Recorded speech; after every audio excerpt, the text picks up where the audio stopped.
Welcome back for another episode mga kabisdak. So ngayong araw, December 13, Sabado, 8:20 p.m. Umuulan ngayon mga kabisdak. So buong araw, umuulan talaga dito sa Sydney, no? Kaya wala tayong outdoor vlog. Hindi ako lumabas ng bahay. Andito lang ako sa loob ng bahay buong araw.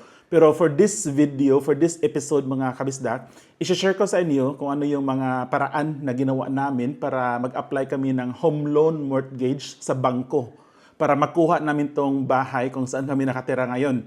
Naisip ko kasi mga kabisdak, ang daming nag-comment sa old vlogs ko, no, nag-house tour ako, kung paano ba daw kami nag-apply ng utang sa bangko para makuha namin tong bahay. So yun yung i-explain ko mga kabisdak. Kaya disclaimer, itong i-share ko sa inyo based sa personal experience namin ni Ami kung ano yung mga ginawa namin.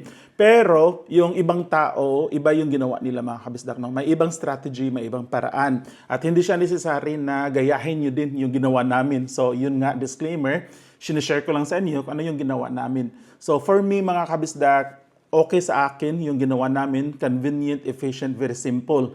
Kaya simulan na natin mga kabisdak. No? So kami ni Ami, it took us a while bago kami nakabili ng bahay dahil mga kabisdak, napakalaking bagay yung very first step sa pagbili ng bahay. At yun yung pag-iipon, pag-save ng deposit. So yun nga mga kabisdak, hindi naging madali sa amin ni Ami na mag-ipon ng deposit. No? Yung initial payment mo mga kabisdak ba, dahil yun nga, hindi kami permanent resident, dumaan kami sa international student, naka-student visa kami, ang daming gastos, pag-process, pag-apply ng mga visa, ganyan-ganyan. Kaya it took us a while mga kabisdak, from naging permanent resident kami, parang 2 years muna bago namin naipon yung deposit na gusto namin, no? Bago namin nakuha yun mga kabisdak. So yun yung first step.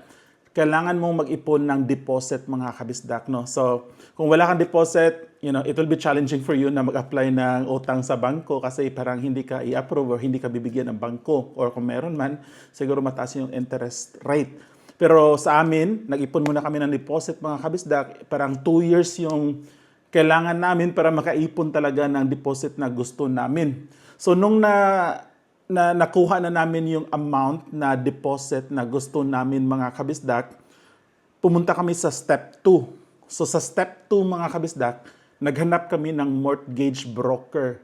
So yun yung step 2. Maghanap kayo ng mortgage broker na komportable kayo mga kabisdak. Again, komportable. Kasi mga kabisdak, napaka-importante yan na meron kayong parang yung team spirit ba? Yung teamwork ng broker tsaka ikaw. Kasi yun, bibili ka ng bahay, doon kayo titira forever na yan. At i-disclose nyo sa broker yung mga confidential na information about sa inyo, yung financial status nyo mga kabisdak, yung bank statement nyo, lahat ng mga transaction, ganyan-ganyan, makikita yan ng broker. Kaya napaka-importante na komportable kayo sa broker na pipiliin nyo mga kabisdak. Ang daming broker dito sa Australia, dito sa Sydney, ang dami mga kabisdak. Pero kami, yung kinuha namin na broker mga kabisdak, pareho kami ng broker ni By Noah. Shout out kay By Noah. Siya yung nag-recommend. Sasabihin ko na yung name mga kabisdak. Yung company nila is Mortgage Choice. Pwede niyo i-search. Sila yung naging broker namin mga kabisdak. Napakagaling at napakabait ng broker na nakuha namin. So, in-explain namin sa kanila, ganyan-ganyan, yung status namin, yung deposit na naipon namin. So, dinisclose namin yan lahat sa broker. And then yung broker mga kabisdak, dahil expert sila dyan, tutulungan kanilang initial assessment ba?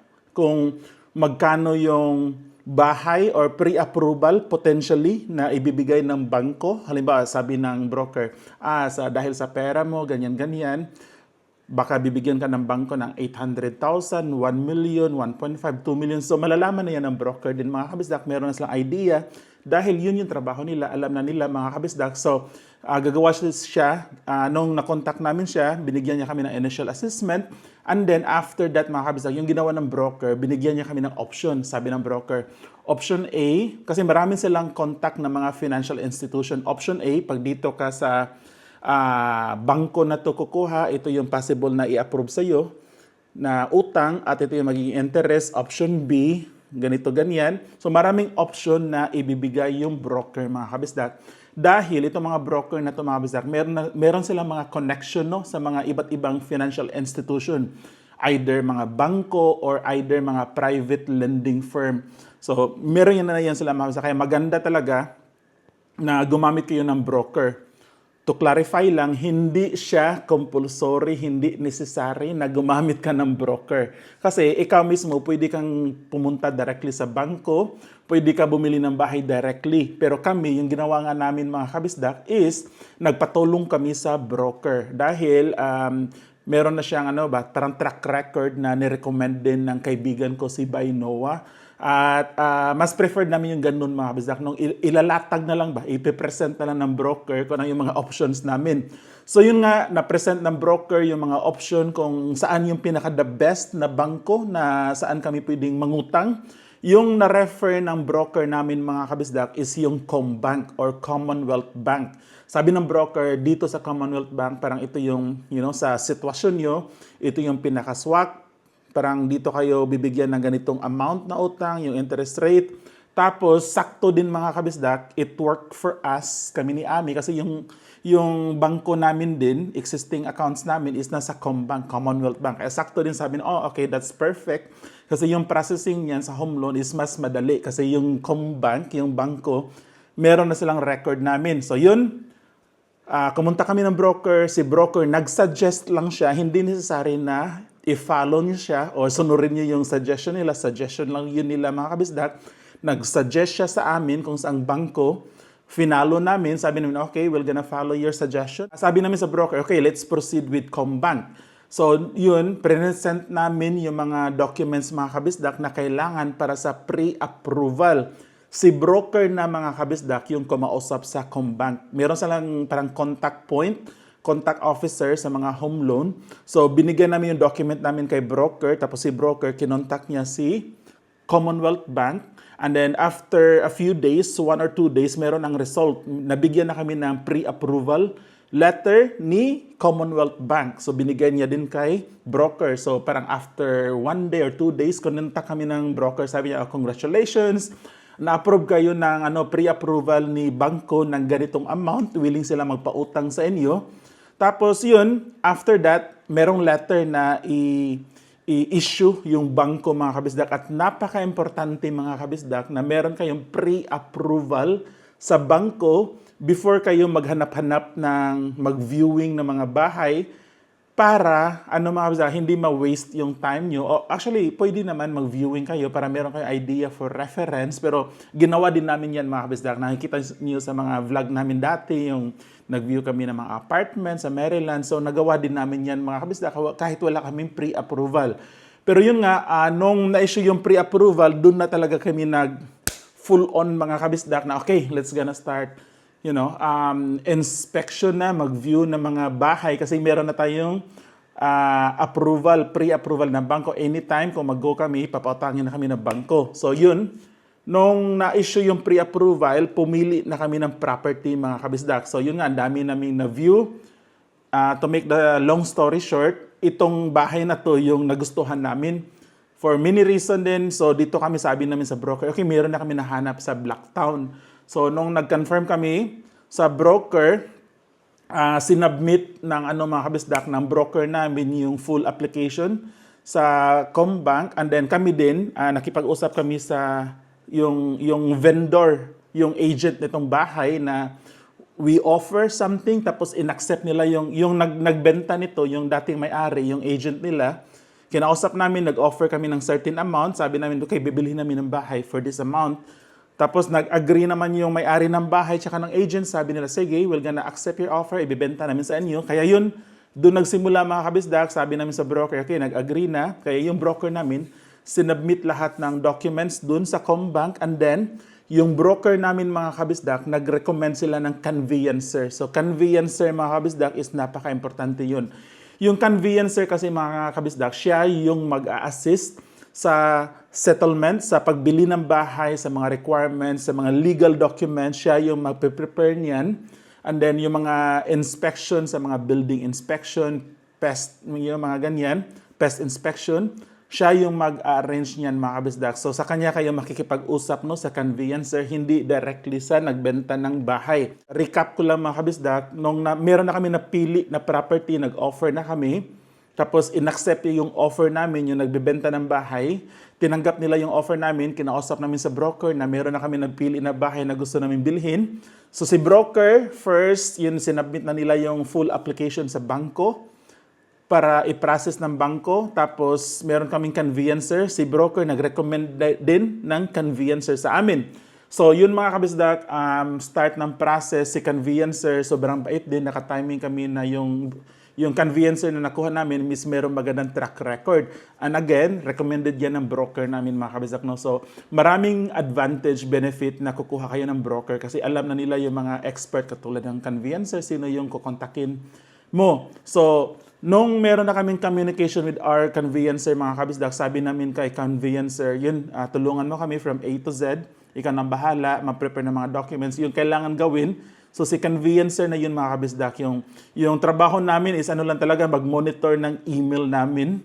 Kasi hinihintay namin yung email instruction ng conveyancer, baka may papirmahan, tapos may mga information siya na kailangan kasi na-prepare siya ng mga, yung sa title ng bahay, inilipat sa pangalan mo. So ang daming back and forth ng emails mga kabisdak between conveyancer at kami, at saka ng vendor na din. Actually, si broker namin mga kabisdak, limited na lang yung naging communication namin since from the point na meron na kami napili ng property. Kasi from that time, si conveyancer na yung lagi naming kausap nung siya yung nag-arrange lahat-lahat. So, yung processing namin with conveyancer tsaka sa vendor, yung nagbenta ng bahay, mga kabisdak, siguro tumagal ng 2 to 3 weeks.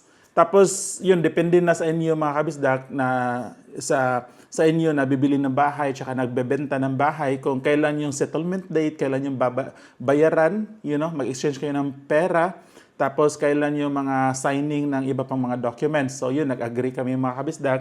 So, again, tinulungan kami ni conveyancer. Yung settlement date namin, sobrang bilis mga kabisdak. Ang laking pera nun mga kabisdak, no? Pero walang dumaan na pera namin. Pumasok lang siya sa account namin, pero walang pera na pupunta kami sa bangko, kukuha kami ng cash or something mahawakan. Wala mga kabisdak kasi yung bangko namin, ilalagay lang niya sa account namin for few seconds or few minutes and then ililipat na siya sa... Actually, diretso na from bangko namin, ililipat niya sa bangko ng nagbebenta ng bahay. Tapos yung account namin sa Combank, meron nang nakalagay para mag-create sila ng parang home loan account. So tapos doon na mare-record lahat kung magkano yung utang mo. So overall, yung process mga kabisdak, kami na nangutang sa bangko, wala talaga kaming pera na nahawakan. No? So everything is electronic. So parang nakakaano siya ba, no? Parang ang daming pera, bumili tayo ng bahay, pero wala tayong pera na nahawakan kasi bangko to bangko na siya eh. Bangko namin, bangko na nagbenta ng bahay, exchange na sila ng pera. Yun lang yun mga kabisdak. Grabe, ang ano na process, very efficient. Sa mga documents naman mga kabisdak, mga legal documents, walang mga document kami na pinirmahan in with ink signature, lahat electronics na din. Tsaka, yun, walang hindi necessary na, mag-meet kayo in person. So lahat email, DocuSign, electronic signature. Pero yun, legally, matatransfer yung name mo, mga kabisdak, yung title ng bahay talaga under sa name mo. So, very efficient yung buong process, mga kabisdak. So, yun nga, yung pagbili naman ng bahay, in 2 to 3 weeks, parang na-complete na yung buong process, yung mga legal documents, yung application namin sa bangko. Yung dito lang, nag-agree kami that time, yung agreement namin ng seller, kasi nabili namin to siya mga kabisdak September. Yung may-ari ng bahay, sabi niya, pwede ba daw kami lumipat dito hanggang December? Nag-request sila na December na daw. Sakto din sa amin mga kabisdak kasi September namin nabili, si Gian, nandun pa siya nag-aaral sa Maryland. So sabi namin, sakto din, it works for us. Kasi si Gian, matatapos yung school niya sa Maryland December, kaya nag-agree kami. Meron kami mga konting arrangement, halimbawa sabi namin, kasi September, November, nag-start na yung mortgage payment namin. Siyempre, malaki yun. Sabi namin, kailangan nyo mag-compensate sa mortgage kasi kayo yung nag-request. So meron mga ganun, mga posibleng mangyayari, mga kabisdak, yung mga small details na agreement. Pero yung pagbili talaga ng bahay, napakadali mga kabisdak, napaka-efficient. Yung pagbayad, bangko na yung pag-uusap, lahat ng mga documents, electronic signature, ganyan-ganyan, naka-email. So, yun yung naging process namin mga kabisdak, no? Very smooth, sobrang dali lang. Parang minsan iniisip namin ni Ami na parang totoo ba to? Kasi sa atin ang daming involved, may mga lawyers, may mga notarization. So punta kayo sa bangko, magbayaran ng cash, yung iba, especially sa probinsya mga kabisdak. Dito wala, sobrang smooth, sobrang efficient. So i-recap ko lang mga kabisdak. First, number one, kailangan nyo mag-ipon ng pera pang deposit. Pag meron na kayo pang-deposit, kailangan nyo pumili ng broker na komportable kayo, no? Makipagtrabaho kayo sa broker. By the way, mga kabisdak, itong broker, hindi mo sila babayaran. Wala kaming binayaran sa broker kahit $1. Dahil, mga kabisdak, itong mga broker, yung mga bangko na yung magbibigay sa kanila ng pera kung saan kami nangutang, no? So, yun yung parang yung policy dito mga kabisdak. So wala kami binayaran sa broker kahit $100 or $1, wala. So, okay, ulitin ko mga kabisdak, mag-ipon kayo ng deposit. Kung meron kayong naipon na deposit, kung gusto niyo gumamit ng broker, so maghanap kayo ng broker na komportable kayo makapagtrabaho. Kung ayaw niyo ng broker, edi dumiretso kayo sa bangko. So, nung meron na kaming broker, nag-apply kami ng pre-approval sa bangko. Yun yung third step. So, after ng pre-approval mga kabisdak, naghanap kami ng property na gusto namin. So, yun, search for the property na you want. So, after that mga kabisdak, meron na kami nahanap na property, nag-offer na kami at in-apply na yung proper full application ng home loan sa bangko mga kabisdak. And then after that, yun na yung bayaran. So yun mga kabisdak, no, nagbayad na. And then yun, move in na the next day. So yun yung naging process namin mga kabisdak, no. At hopefully meron kayong natutunan mga kabisdak. At kung meron kayong questions mga kabisdak, mag-comment kayo, no. And then try ko siyang sagutin sa comment section. At if meron din kayong mga suggestion mga kabisdak na gusto niyong i-vlog ko, gusto niyong i-explain ko dito sa video, i-comment yung mga kabisdak, yung mga topic na yun para meron akong idea at try ko siyang gawan ng video, especially ngayong December na marami na akong time kasi yung trabaho namin hanggang Friday lang, December 19, after that wala nang trabaho. So meron akong time na gumawa ng vlog ng mga ganito, no. So yun, i-comment nyo yung mga topic na gusto nyo mga kabisdak. So anyway, sobrang haba na ng video na to mga kabisdak. So hanggang dito lang. Tandaan nyo lagi mga kabisdak, mata sa langit, pasa lupa. See you sa next vlog. Bye-bye!